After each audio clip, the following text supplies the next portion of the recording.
अज्ञातवास काट करके भगवान जब लौटे तो सबसे पहले कैकेयी माँ के कक्ष में गए।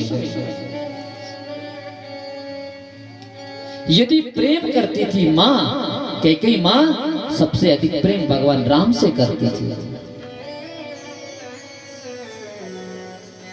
ये तो परमात्मा की कृपा थी, वो चाहते ही यही थे, लेकिन और कोई नहीं कह सकता था। भगवान को पता था कि कैकेयी माँ के दो वचन मेरे पिता के हैं और मेरे बारे में कुछ कह नहीं सकती, इसलिए भगवान राम ने कैकेयी माँ को ही ज्यादातर यही कहा था कि माँ एक दिन आएगा कि तू मुझे वन के लिए वरदान मांग देना, क्योंकि तुम्हारे पास भगवान, तुम्हारे पास पिता के दो वरदान हैं।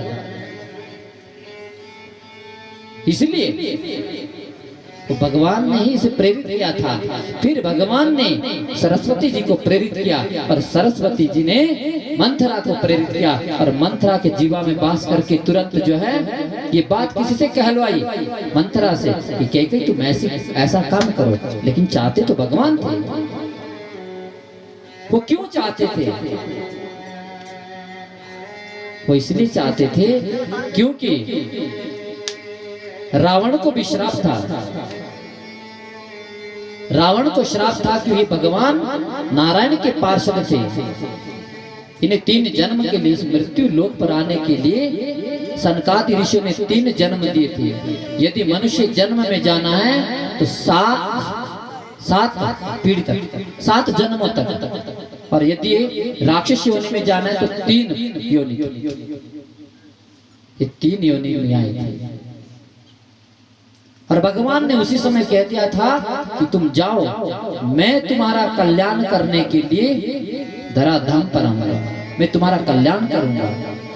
वही संत का वचन सत्य करने के लिए, और भगवान अपना वचन सत्य करने के लिए राम अवतार में आए थे। इसलिए अब बताओ, कैकेयी यदि कपट करना चाहती थी तो वो कह सकती थी कि राम आजीवन वन में रहे, 13 ही वर्ष क्यों मांगे थे? 14 वर्ष क्यों मांगे थे? क्यों? क्योंकि रावण के 14 ही वर्ष इस मृत्यु लोक के बचे हुए थे। वो जो श्राप था वो 14 वर्ष बाद पूर्ण होना था और कोई समाधान नहीं था। भगवान नहीं जा सकते थे। यदि भगवान को राजगद्दी मिल जाती तो भगवान लंका नहीं जा सकते थे, इसलिए प्रेरित किया। ऐसे ही ध्रुव जी ने सौतेली माँ के चरणों में दंडवत प्रणाम किया और कहा, यस्य प्रसन्नो भगवान गुणैर्मयि मैत्रयादि वीर हरि तस्मै नमन्ति भूतानि निम्नम आप इव स्वयं। ध्रुव जी के भाई उत्तम, एक दिन क्या हुआ कि यक्षों के साथ युद्ध छिड़ गया और यक्षों के द्वारा उनका जो भाई था वो मारा गया।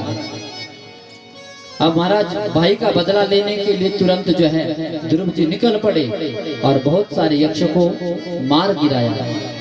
मनु महाराज आए और मनु महाराज ने क्या कहा, नायं मार्गो हि साधूनां ऋषिकेशानुवर्तिनां।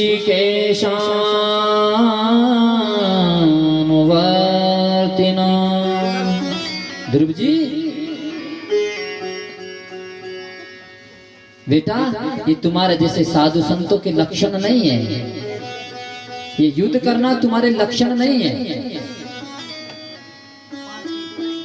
युद्ध को रुकवा दिया। ध्रुव जी ने 36,000 वर्ष राज्य किया और अंत में